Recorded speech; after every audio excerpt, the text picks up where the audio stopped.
akka simbirroon kiyyoo adamsituu jalaa baatu. Nus jalaa baane, nus jalaa baane, nus jalaa baane, nus jalaa baane.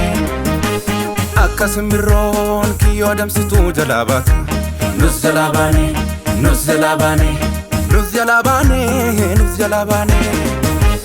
Kiyyichi sitee maqaa waaqayyoo waaqaaf lafa uume gargaarsa arganne, gargaarsa arganne, gargaarsa arganne, gargaarsa arganne, gargaarsa arganne, gargaarsa arganne, gargaarsa arganne, gargaarsa arganne, gargaarsa arganne, gargaarsa arganne, gargaarsa arganne.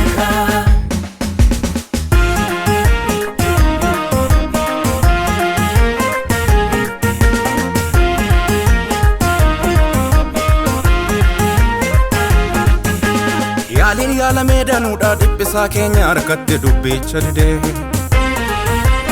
Oofaan du'aanuuf qophaa'ee Yesuusin kan dhangala'ee falmee nu fidee.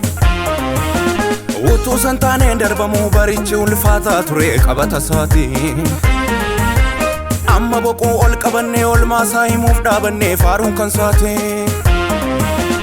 Utuu san taaneen darbamuu barichi ulfaataa ture qabata isaati. Amma boquu ol qabannee olmaasaa himuuf dhaabannee faaruun kan saate.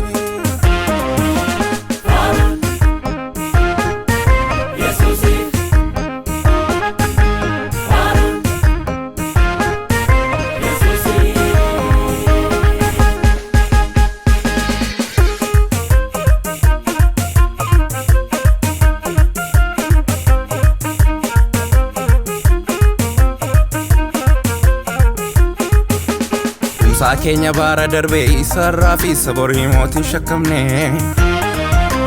Sagalee isaa nabdachiise warra waamee manaa baase tomaan hir'isne. Abjuu isaa of keessaa hin qabnu jireenya irraa jiraannu isa nuuf filee. Boquu isaa gadi qabatee isa nuuf ta'ee ilaalee diinni nu jiilee.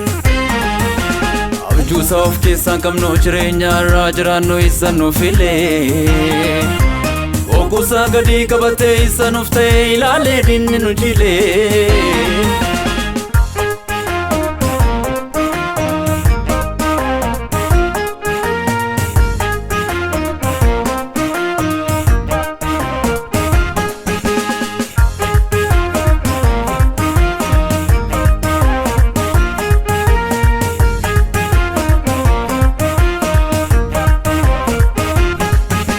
Mo'icha gonfanne kunoo isan waliin jirutu hundumaa caalaa. Weedduu galataa weeddisaa maqaasaa faaruun eebbisaa dirreetti ol yaanaa. Isa dabarsee hooqaanii qooda keenya kaaniif godhee hurrii baane.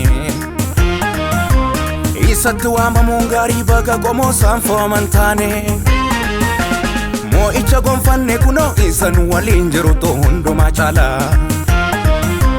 Weedduu galataa weeddisaa maqaasaa faaruun eebbisaa dirreetti ol yaanaa. Isa dabarsee hooqaanii qooda keenya kaaniif godhee hurrii baane.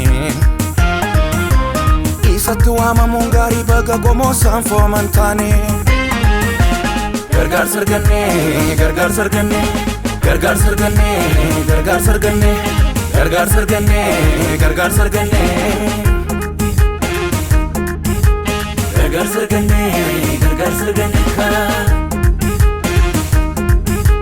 gargaarsa arganne.